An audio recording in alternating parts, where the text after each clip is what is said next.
Hello and welcome to This Is Not What I Signed Up For, the podcast for new managers teaching you how to swim so you don't sink with your new responsibilities. And today we are going to be talking change management, which I think is very important for the new manager because you're going to have to deal with a lot of change. As much as you've got your change in your career, you're going to have to change things in the organization, and it's vital to know about these things. And to talk about that, I have Michele de Kreek with me.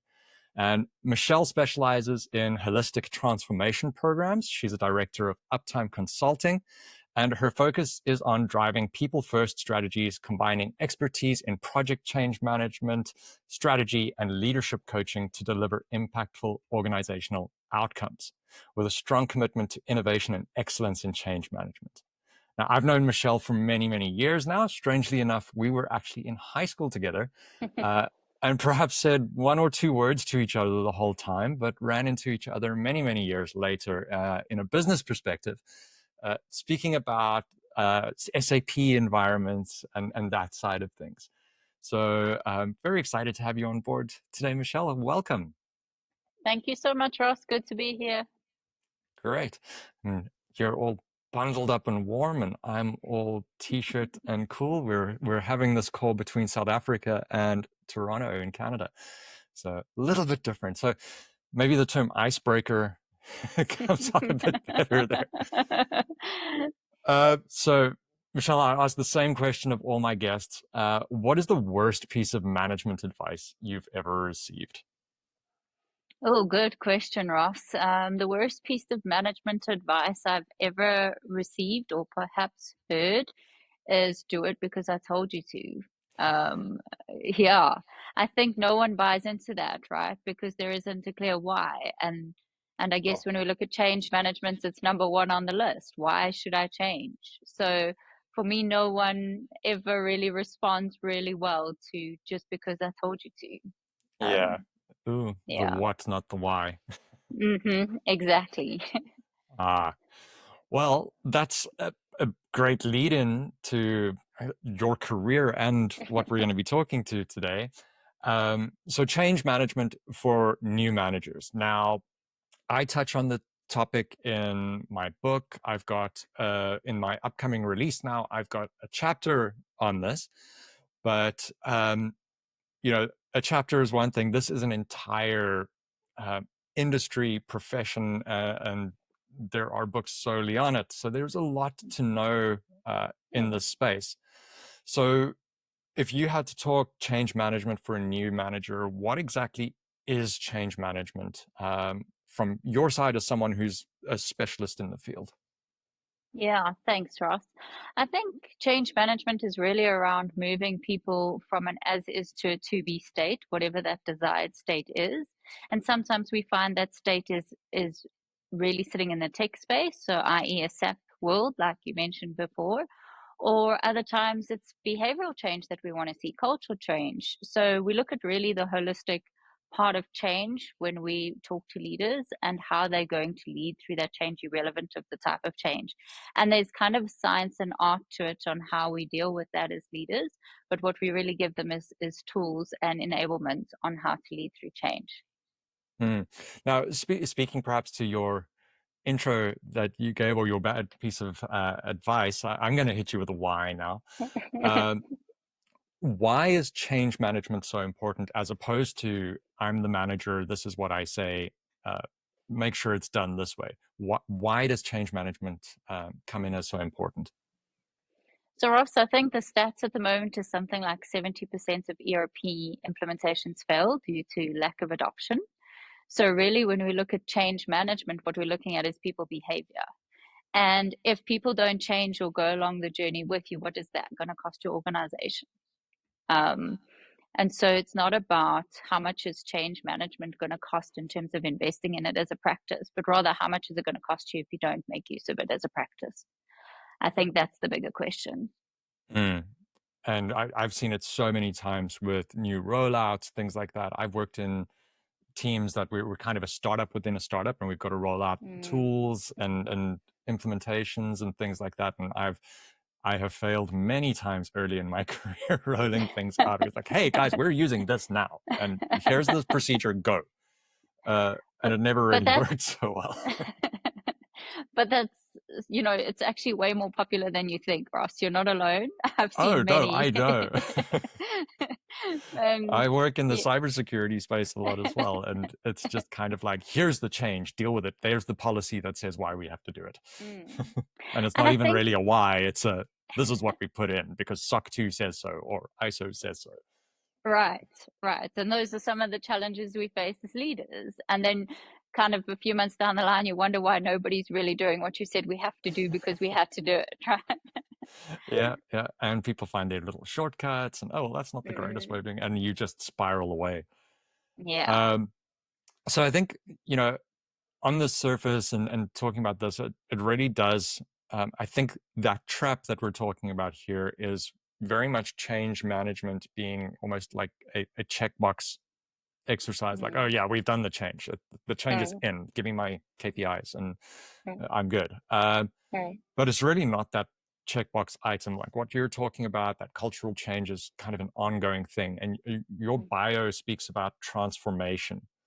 Yeah. So, if we had to look at something for a new manager or in a team or something rolling something out, uh, how does change fit into that team and then into the broader organization as you go forward? Yeah, so I think, Ross, really for me, no matter what change you're doing, you actually don't realize the fact that you're changing human behavior. Whether that's now you're implementing an Oracle system and they need to change the way they're doing their procurement functioning, or whether you're doing a new office move. I mean, post-COVID, we saw a lot of that, right? Mm, COVID in itself was a massive change for organizations and employees and how they engaged in the workforce. So I think what's really critical to understand is that we're changing human behavior. We're not changing a system. We're not changing a place where people work. And when we look at human behavior, it's really driven by a couple of things, but primarily it's driven about what they think, right? How mm, do they feel? What is their perception? And that perception is really driven from a leadership narrative, a story that people are saying in the office. I mean, the cooler conversations, the smoking corner conversations, those conversations are forming a perception of not only the leader, but the organization. And how do we start to influence that perception as a leader? Because that's ultimately our job. And if we mm, can change that perception, you'll see the behavior change by default. They won't do it because you told them to. They'll do it because they believe in what you've bought into and where the organization's moving. And they'll resonate on some level with a why because mm. the story's different, the narrative's different. So I think Yeah. that's really important to understand is that it's human behavior you're changing, not a system or a thing. Mm. I think you've touched on something there that makes me think back as well.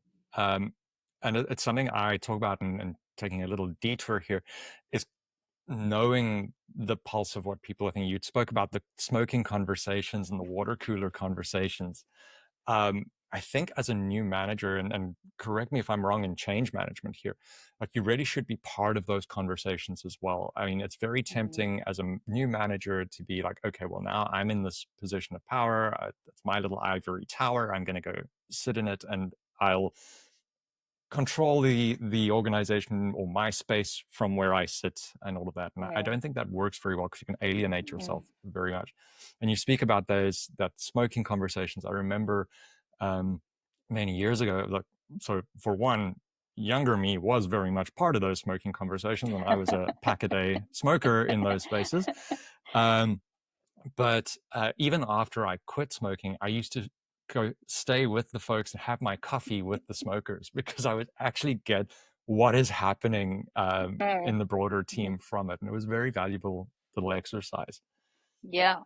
I mean, Ross, you laugh or we joke about it, but do you know how many times I've been a pretend smoker on a new client site just to go and stand with the smokers because there's so much a narrative being spoken about there. That's where people vent. That's where people really express themselves, not in the boardroom.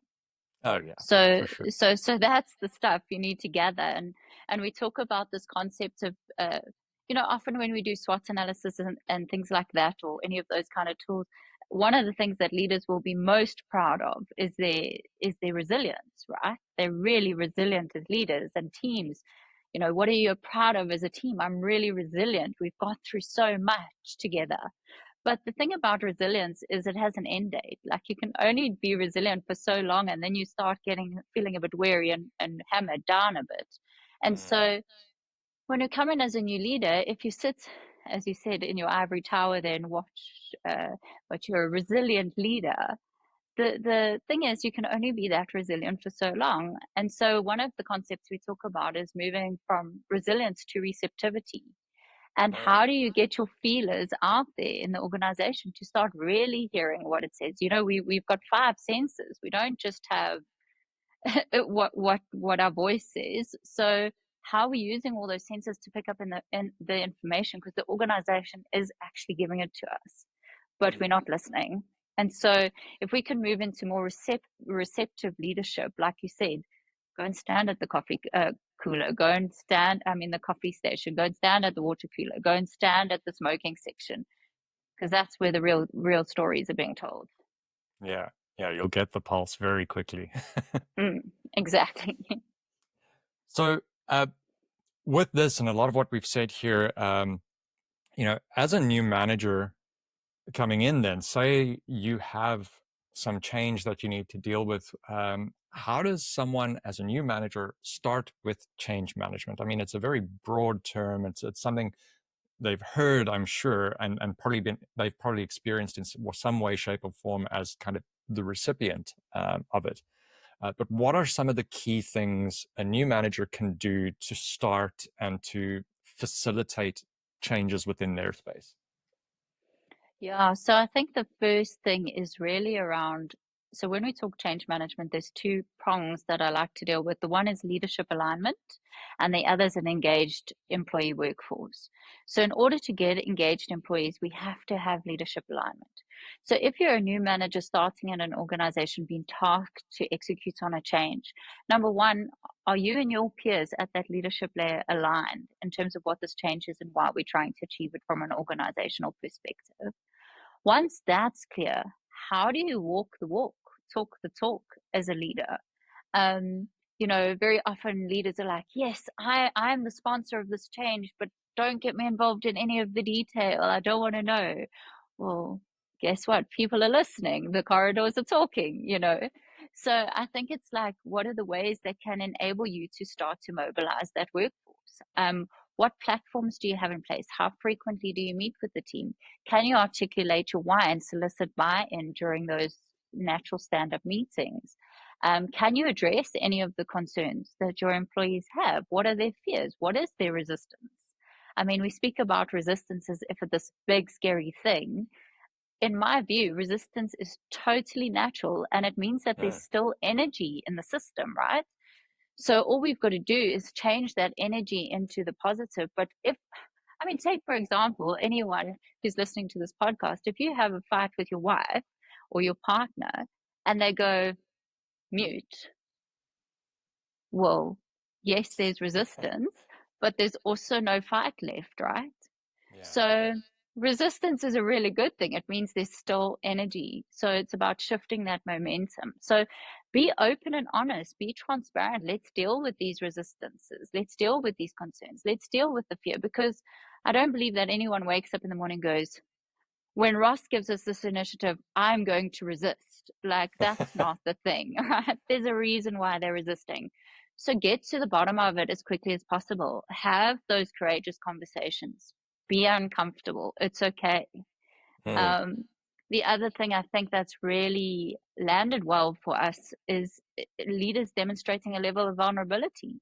Like, I don't know all the answers right now, but I'll get back to you. And that's okay too. But at Oh, least I'm communicating, yeah, I don't know is a perfectly acceptable answer. I swear right? by that. Right. Rather do that than try and make something up and it backfires on you later. And yeah, uh, Because it's the psychological contract around safety, right? mm, So if we don't have trust and respect, then how can we have hope of tomorrow? And if you lose their trust as a new leader, gosh, it takes forever to rebuild that. oh, yeah, if you can, Yeah. in some cases. Yeah, Uh, exactly. I think like just bringing what you've said there, I think that communications on both sides is so important, and that groundwork of the leadership buy-in kind of thing, and making Mm, sure everyone's aligned on that. I remember seeing a initiative fail so horribly, and we did all the right things in terms of the checkbox of what change management should be. okay. Um, where we were rolling out new systems. It was going to be a little bit more effort, but it was for security, and we did the why, and it was great. And we got all the teams were bought in. They were like, "This is amazing." And the CEO decided he didn't want to follow the change, and he opted out of it, basically. Okay. Um, Okay. and the cascade effect of that, I remember one of the project managers coming up to me and saying, "Well, Bob's not doing this, so I don't feel the need to do it either." And the Mm. change fell apart spectacularly. Like, we'd spent months getting it up, and all it needed was the CEO to opt out of one of the changes, and it just went out the window. So that constant communication is such a valuable thing, and needing to meet with both sides, managing up and managing down. 100%, yeah. And I think the example you just gave around the CEO, like their level of influence is critical in terms of how the rest of the organization responds. Yeah. And walk the walk, talk the talk. Don't just pretend to sign off a budget for change management tick box, you know. Yeah. Um, And I think change also is it's almost been seen as a framework, a methodology. When we look at partnering with project managers as an example, we go, okay, when the project's initiated, we need to do this from a change management point of view. And when we're in design, we need to do this from a change management point of view. But the reality is change is a lot more practical. And there needs to be like on the ground, tangible deliverables that people can see, touch, feel throughout the change process so that they're permanently engaged. Not just, okay, we need to achieve a milestone in order to go through to the next stage gate for this implementation. Oh, that's a very good insight. I'm feeling like, huh, I need to change the way I did my change management a little bit there. Yeah.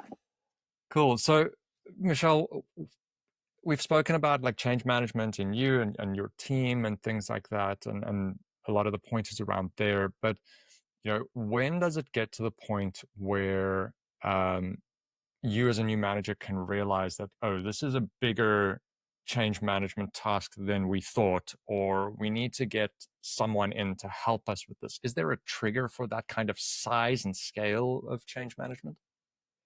Yeah, so Ross, I'm smiling because I was actually on one of those calls just before this one. Um, and I think the thing is, if major mergers, acquisitions, as an example, when you've got two organizations that are merging into one, when there's one cultural way forward, that's a major trigger for me for change management to be involved, because the likelihood that a person who's not skilled or trained in this discipline can orchestrate the change as effectively is really difficult, specifically because they're normally doing this on top of their day job and they're Mm. experiencing the change themselves, right? Yeah, that could be a setup for failure by the sounds of it, just thinking of that. Yeah. The other is a major systems change. So when we look at business tools like SAP, ERP, Oracles, those sorts of things, when you've got lots of users that are going to go through different changes. So we've got someone sitting in the finance accounts payable department. We've got someone else sitting in HR. We've got someone else, and then we've still got the tech guys, right, that have to support this all and have to be upskilled in terms of the support calls and things like that. So that for me typically would suggest a seasoned change manager needs to be involved. And obviously any cultural change that the organization is going through. There are smaller scale projects where change should be involved, but I think change should start being seen as a strategic enabler other Mm. than an ops deliverer. I think that's Yeah. the mind shift. And perhaps because change management, I believe, is still needing to mature as a career, we're not yet being seen as that strategic enabler. We're still seeing as Okay, you come in for a project, you start the project, you're in the project. Oh, and guess what? You only get put on the project 8 weeks before we go live. I mean, and then you've got like 3 months support after go live if you're lucky. Well, guess what, guys? The change for your end user in that scenario only starts the day you say we're live. Until then, it's just theoretical, right? So, you wonder why we're going back to old Excel spreadsheets after paying for licenses on Oracle, but we haven't landed change. We haven't provisioned for it.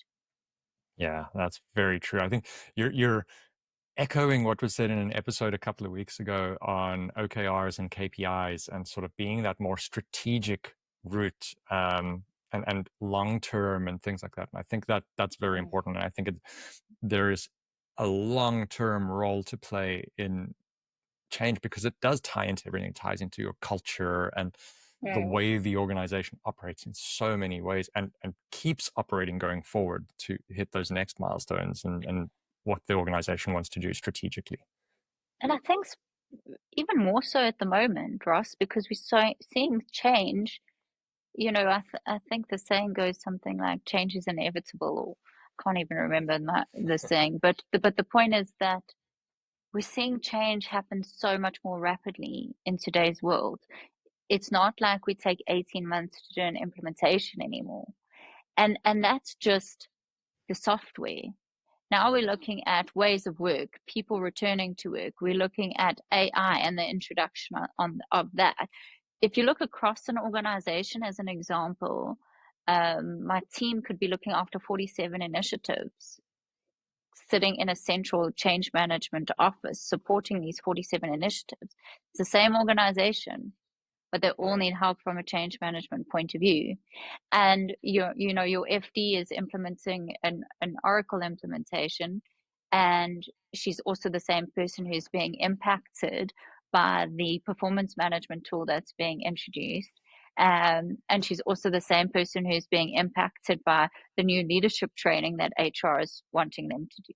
So one single stakeholder could be impacted by 7 or 8 of those change initiatives at the same time.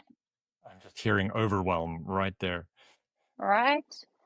So Yeah. change management, it's really not a project start and end date, although it can be associated to. The real change happens when we sit at that transformation layer, and that's where we equip leaders to lead through change, so that they have the tools to use when they execute change management. But there's this strategic alignment, the strategic vision, as well as them being able to have some courageous conversations. Great. Getting everyone and swimming in the same direction. Yeah. Okay.